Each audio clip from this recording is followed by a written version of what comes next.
رب العالمين الصلاة والسلام على رسوله الأمين وعلى آله وصحبه أجمعين.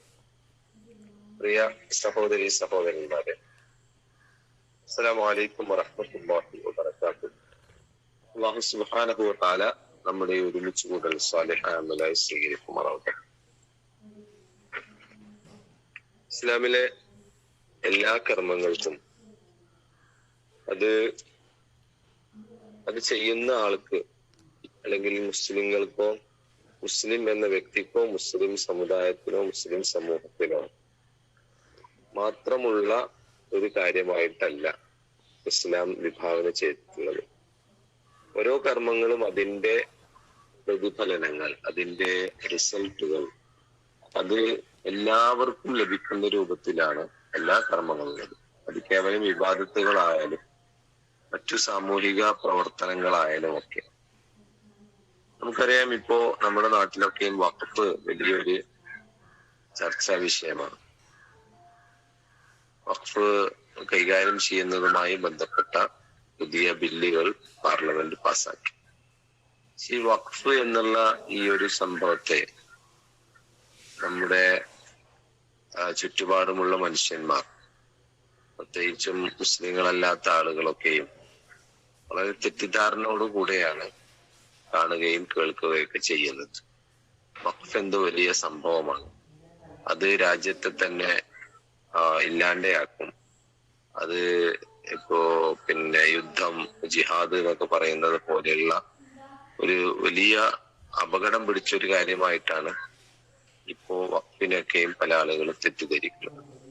ആ തെറ്റിദ്ധാരണയിൽ നിന്നാണ്, അല്ലെങ്കിൽ ആ തെറ്റിദ്ധാരണ പരത്തുന്നതിലൂടെയാണ് സർക്കാരിന് ഇത്തരത്തിലുള്ള നിയമങ്ങളൊക്കെയും പാസ്സാക്കാൻ സാധിക്കുന്നതും എന്ന് നമുക്ക് മനസ്സിലാക്കാൻ സാധിക്കും. ആ ഒരു തെറ്റിദ്ധാരണ നമ്മുടെ പരമാവധി മാറ്റിക്കൊടുക്കുക എന്നുള്ളത് ഇസ്ലാമിക സമൂഹത്തിലെ അംഗങ്ങൾ എന്ന അർത്ഥത്തിൽ നമ്മുടെയൊക്കെയും ബാധ്യതയായിട്ട് നമ്മൾ മനസ്സിലാക്കുകയും ചെയ്യേണ്ടതുണ്ട്. നമുക്കറിയാം, വഖഫ് എന്നുള്ള സംഗതി അത് ഒരു ദാനമാണ്. യഥാർത്ഥത്തിൽ അള്ളാന്റെ മാർഗത്തില് ഞാൻ എന്റെ ഇന്ന സ്വത്ത് നൽകി എന്ന് പറയുന്നതിലൂടെയാണ് വഖഫാവുക. ആ ഒരു വസ്തു വഖഫ് നൽകുന്നതിലൂടെ അതിന് നമുക്ക് ചില വ്യവസ്ഥകളൊക്കെ ഇന്ന സാധനത്തിനെ ഉപയോഗിക്കേണ്ടത് എന്ന് തുടങ്ങിയിട്ടുള്ള വ്യവസ്ഥകളും കാര്യങ്ങളൊക്കെയും നമുക്ക് വെക്കാം. പക്ഷെ വഖഫ് ഫീ സബീലില്ലാഹ് എന്ന് പറയുമ്പോൾ, അള്ളാഹിന്റെ മാർഗത്തിൽ വഖഫ് എന്ന് പറയുമ്പോൾ, അത് ഇസ്ലാമിക ചരിത്രത്തില് വഖഫിന്റെ ചരിത്രം പരിശോധിക്കുന്ന സമയത്ത്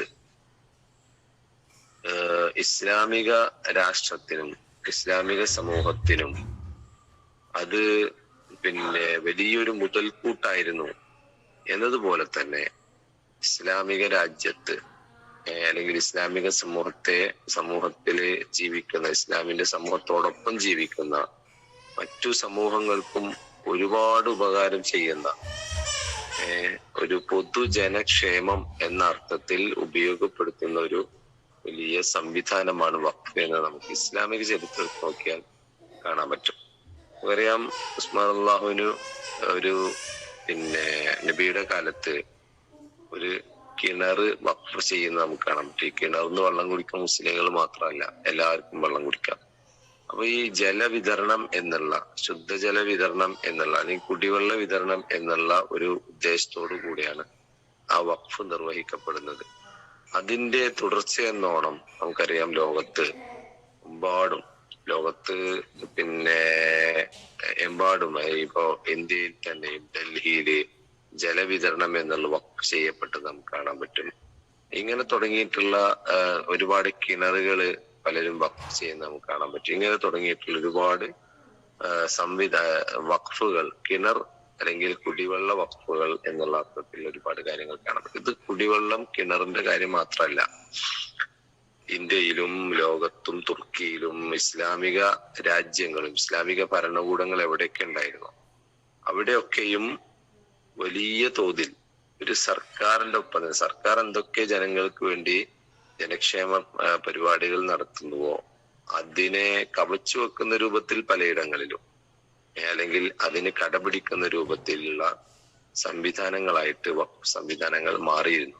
ഇന്ത്യയിൽ തന്നെ നമുക്കറിയാം, ഇന്ത്യയിൽ പിന്നെ പ്രധാനപ്പെട്ട യൂണിവേഴ്സിറ്റി അലിഗഡ് യൂണിവേഴ്സിറ്റികള്, അതുപോലെ തന്നെ ജാമിയ മില്ലിയ, കേരളത്തിലെ അലിഗഡ് മുസ്ലിം സർവകലാശാല, കേരളത്തിലെ ഫറൂഖ് കോളേജ് തുടങ്ങിയിട്ടുള്ള സംവിധാനങ്ങളൊക്കെയും വഖഫിൽ നിന്നുള്ളതാണ് നമുക്ക് കാണാൻ പറ്റും.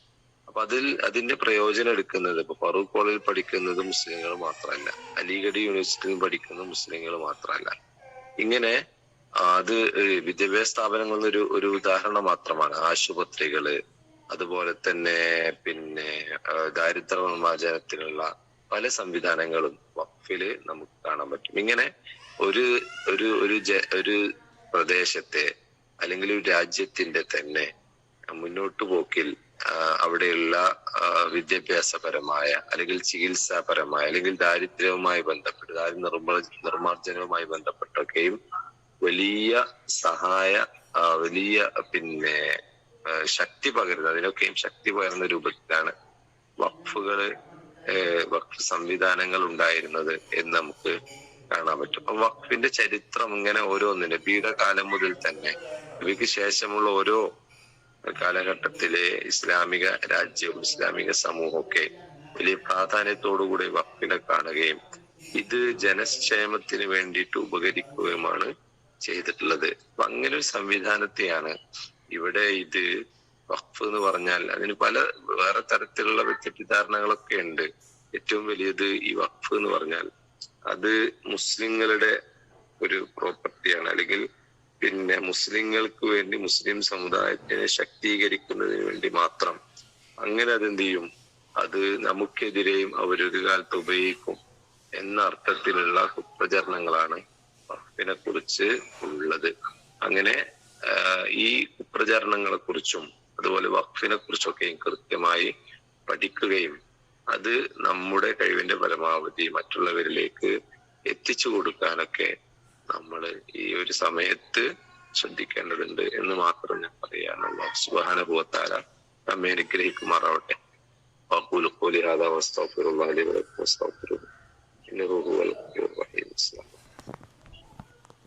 വലൈക്കും സലാം വറഹ്മത്തുള്ളാഹി. ജസാക്കല്ലാഹു ഖൈർ. ശുക്രൻ ജസാക്കല്ലാഹു ഖൈർ.